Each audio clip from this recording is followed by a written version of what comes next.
எப்படி பிளான் பண்ணணும்? சில சமயம் வாழ்க்கை ரொம்பவே சலிப்பா மங்கலா தெரியுது. காலையில எழுந்திருச்சு ஏதோ வேலையை செஞ்சுட்டு அதே வழக்கத்தையே திருப்பி திருப்பி பண்ணிக்கிட்டு இருக்கோம். ஆனா மனசுக்குள்ள ஒரு சத்தமில்லாத விரக்தி இருக்கு. ஏதாச்சும் அர்த்தமுள்ளத சாதிக்கணும்னு ஆசைப்படுறோம். ஆனா எதுவுமே தெளிவா புரிய மாட்டேங்குது.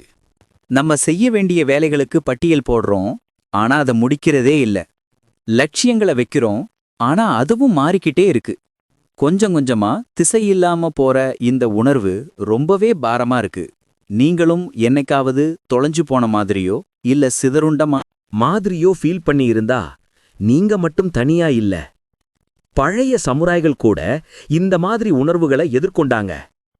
ஆனா மத்தவங்கள மாதிரி இல்லாம அவங்க ஒரு உண்மைய புரிஞ்சுகிட்டாங்க. கஷ்டப்பட்டு உழைக்கிறது மட்டும் போதாது, ஒரு திட்டத்தை சரியா போடுற கலையில நிபுணத்துவம் அடையணும். ஒரு உண்மையான நோக்கம் மனசிலிருந்து வர திட்டம் அது. என் வாழ்க்கையிலையும் ஒரு நேரம் இருந்துச்சு. அப்போ நான் ஒரு யோசனையிலிருந்து இன்னொன்னுக்கு தாவிக்கிட்டே இருந்தேன். ஒரு வாரம் ரொம்ப உற்சாகமா மோட்டிவேஷன்னு இருப்பேன். அடுத்த வாரம் என்ன பண்றதுனே தெரியாம குழம்பி போயிடுவேன். எனக்கு நிறைய கனவுகள் இருந்துச்சு. ஆனா அதையெல்லாம் செய்யறதுக்குன்னு ஒரு முறையான அமைப்பு, அதாவது ஸ்ட்ரக்சர் இல்ல. நான் எப்படியாவது இதை கண்டுபிடிச்சிருவேன்னு எனக்குள்ளேயே சொல்லிக்கிட்டேன். ஆனா நான் எதை நோக்கி போறேன், ஏன் இதையெல்லாம் செய்யறேன்னு உட்காந்து யோசிக்கவே இல்ல. நான் கட்டிக்கிட்டே இருக்கிற மாதிரி இருந்துச்சு, ஆனா எதையுமே முடிக்கிற மாதிரி இல்ல. ஒரு சாயங்காலம் மனசு வெறுத்து போயிருக்கும்போது ஒரு சாமுராய் தந்திரங்கள் பத்தின புத்தகத்தை எடுத்தேன். அதுல முதல் சில பக்கங்களை படிக்கும்போதே என்னைய திடுக்கிட வச்ச ஒரு விஷயத்தை பார்த்தேன். இந்த திட்டம் உலகத்துக்காக போடப்படுறதில்ல. இந்த திட்டம் உங்க மனசுக்காக, உங்க ஆன்மாவுக்காக போடப்படுறது. அந்த ஒரு வாக்கியம் எல்லாத்தையும் மாத்திடுச்சு. சாமுராய்கள் ஷீகா நோ அப்படின்னு ஒரு முறையை பின்பற்றினாங்க. அதாவது தெளிவான திட்டமிடல் வழி. இது எதிர்காலத்தை கட்டுப்படுத்துறத பத்தினது இல்ல. இது நம்மளோட செயல நம்ம மதிப்புகளுக்கு ஏத்த மாதிரி சரியா கொண்டு போறது பத்தினது. எந்த ஒரு வேலைக்கு முன்னாடியும் ஒரு சாமுராய் 3 படிநிலைகளை கடந்து போவாங்க. முதல்ல நம்மளோட உணர்ச்சிகளை அமைதிப்படுத்த மன அமைதி. 2வது செய்யப்போற வேலைக்கு பின்னால உள்ள உண்மையான நோக்கத்தை புரிஞ்சுக்கிறதுக்கான பார்வை. 3வது அமைப்பு.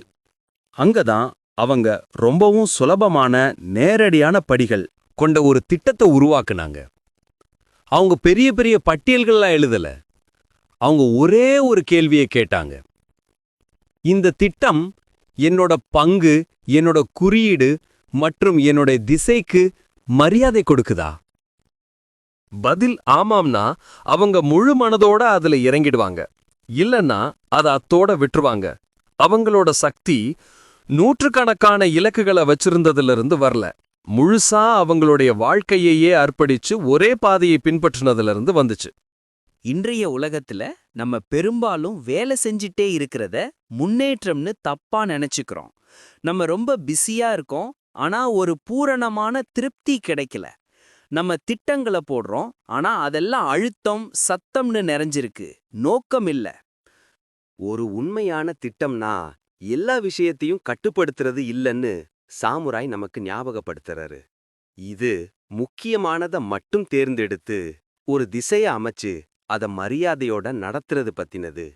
உங்களுக்கு 20 இலக்குகள் தேவையில்ல. நீங்க யாருன்னு ஆழமா தெரிஞ்ச ஒரு பாதை, அதை பின்தொடர்ந்து போற தெளிவு மற்றும் நிலையான போக்குதான் தேவை. அப்போதான் மனசுக்குள்ள இருக்கிற குழப்பம் எல்லாம் தெளிய ஆரம்பிக்கும். இந்த சாமுராய் திட்டமிடல் கலையை உங்க சொந்த வாழ்க்கையில எப்படி பயன்படுத்தலாம்னு இங்க பார்ப்போம். 1. அமைதியோட ஆரம்பிங்க. 5 நிமிஷம் சும்மா அமைதியா உட்காந்து, இப்போதைக்கு நான் நிஜமா உருவாக்கணும்னு நினைக்கிற ஒரே ஒரு விஷயம் என்னன்னு உங்களையே கேட்டுக்கோங்க. 2-3 பகுதி கொண்ட ஒரு திட்டத்தை எழுதுங்க. உங்க நோக்கம், உங்க முதல் படி, அப்புறம் விஷயங்கள் கஷ்டமாகும்போது நீங்க என்ன செய்வீங்கன்னு. 3. இந்த திட்டத்துக்கு உதவாத எதையும் வெட்டிடுங்க. எளிமையா இருந்தாதான் கவனம் கூடும். தேவையில்லாத விஷயங்கள் கவனத்தை அளிக்கும். 4. திட்டத்தை திரும்பி பார்க்க ஒரு நாளைக்கு ஒரு நேரத்தை தேர்ந்தெடுங்க. அது 5 நிமிஷம் மட்டும் இருந்தாலும் பரவாயில்ல. அதை மீண்டும் செய்யறதுக்கு உறுதி எடுத்துக்குங்க.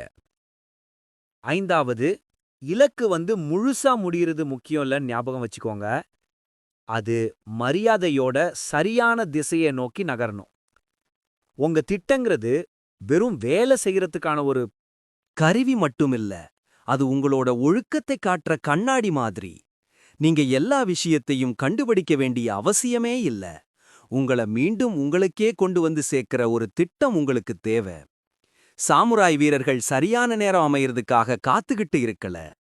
அவங்க ஒரு பாதைய உருவாக்குனாங்க, அதுக்கு உறுதியளிச்சாங்க, அப்புறம் முழு கவனத்தோட பிரசன்ஸ் அதுல நடந்தாங்க. அவங்கள சுத்தி உலகம் மாறினாலும் அவங்க அவங்களுடைய திசையில ரொம்பவும் ஆழமா வேரூன்றி இருந்தாங்க. அதுதான் உண்மையான திட்டமிடல் கலை. தேவையில்லாம எல்லாத்தையும் துரத்தாம, அறிவோட தேர்ந்தெடுத்து ஒரு அமைதியான பலத்தோட நகர்றது தான் அது. உங்க வாழ்க்கை சிதறிப் போன மாதிரி ஃபீல் பண்ணா உங்க மையப்புள்ளிக்கு திரும்பி வாங்க. உங்க மனச பின்பற்றி நடக்கக்கூடிய ஒரு திட்டத்தை எழுதுங்க. உங்க வாழ்க்கைக்கு ஒரு திசைய கொண்டு வரக்கூடிய ஒரு திட்டத்தை உருவாக்க நீங்க தயாரா இருந்தா கமெண்ட்ஸ்ல நான் தெளிவுடன் என் பாதையில் நடப்பேன்னு எழுதுங்க.